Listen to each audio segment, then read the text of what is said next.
दर्शकों को इस वक्त बताना चाहेंगे कि नूपुर शर्मा की याचिका पर सुप्रीम कोर्ट ने आज सुनवाई की है। नूपुर शर्मा की नई याचिका पर फिलहाल आज सुनवाई होनी है। आज का दिन इस पूरे मामले को लेकर बहुत खास कहा जा सकता है। नूपुर शर्मा की गिरफ्तारी पर रोक लगाने की मांग की गई है। सभी केसेस दिल्ली ट्रांसफर करने की मांग है।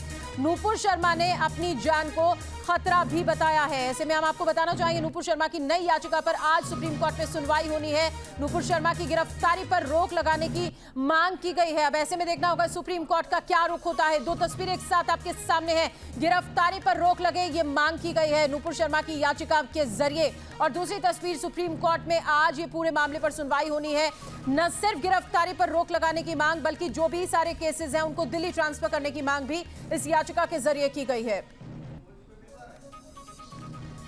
न्यूज नेशन संवाददाता अवनीश सिंह हमारे साथ सुप्रीम कोर्ट से सीधे जुड़ गए हैं। उनका रुख करते हैं, कितनी देर में ये सुनवाई शुरू होनी है अवनीश, और साथ ही साथ कितनी अहम आज का दिन कहा जा सकता है, क्योंकि ये जो याचिकाएं हैं उसमें जो मांग की गई है वो खास तौर पर उठाई गई है गिरफ्तारी की रोक को लेकर और साथ ही साथ सारे के सारे केसेस को दिल्ली ट्रांसफर करने को लेकर।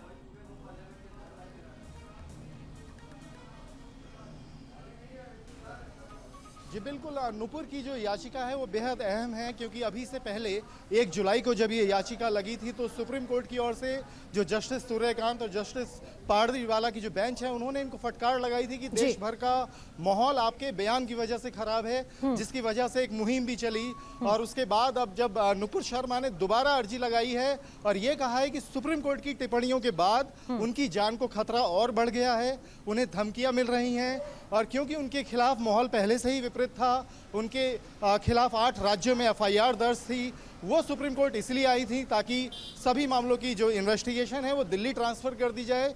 तमाम राज्यों में जाकर इन्वेस्टिगेशन ज्वाइन करना संभव नहीं है, और ऐसे हालात में जब उन्हें जान से मारने की धमकी, रेप करने की धमकियां मिल रही हैं, लेकिन जब सुप्रीम कोर्ट ने उनको फटकार लगाई और उनके खिलाफ जो टिप्पणियां की थी उसको लेकर उनका कहना है कि उसके बाद उनकी जान को खतरा और बढ़ गया। जो कट्टरपंथी हैं वो उनको और ज़्यादा धमकी देने लगे। ऐसे में अब उन्हें और एक बड़ा खतरा हो गया उनकी जान के लिए, इसलिए दोबारा वो सुप्रीम कोर्ट पहुंची हैं। उनकी मांग है कि जो तमाम राज्यों में 8 राज्यों में उनके खिलाफ एफआईआर दर्ज की गई है उन तमाम मामलों में उनकी गिरफ्तारी पर रोक लगाई जाए और जो सभी केस हैं वो दिल्ली ट्रांसफ़र कर दिए जाएं। इस याचिका में केंद्र सरकार समेत 8 राज्यों को प्रतिवादी बनाया गया है, और नूपुर शर्मा की याचिका उसी बेंच में सुनी जाएगी जिस बेंच ने इनको पिछली याचिका पर फटकार लगाई थी। जस्टिस पारदीवाला और जस्टिस सूर्यकांत की बेंच ही ये मामला सुनेगी, क्योंकि ये मामला कल याचिका दाखिल हुई और जब ये मैटर लिस्ट हुआ तो उससे पहले ये दोनों जज अलग अलग बेंच का हिस्सा हैं, इसलिए खास तौर पर दोनों ही जजों की बेंच इस मामले की सुनवाई के लिए गठित की गई है। जब ये दोनों जज अपनी अपनी बेंच के मैटर सुन लेंगे तो ये माना जा रहा है कि उसके बाद ही इस मामले के लिए विशेष तौर पर दोनों जज एक साथ बैठेंगे और इस पूरी याचिका पर सुनवाई करेंगे, जिसमें दोपहर 1 बजे के बाद का भी वक्त लग सकता है।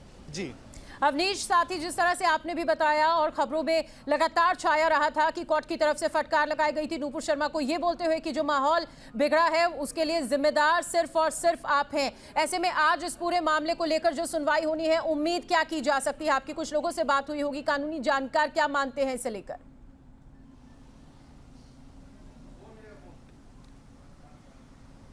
बिल्कुल, देखिए बहुत साफ था जब पिछली बार सुप्रीम कोर्ट ने टिप्पणी की थी, लेकिन ऑर्डर में कहीं भी एक लाइन कहीं इस तरह की नहीं लिखी गई थी जो नूपुर शर्मा के अगेंस्ट जाए।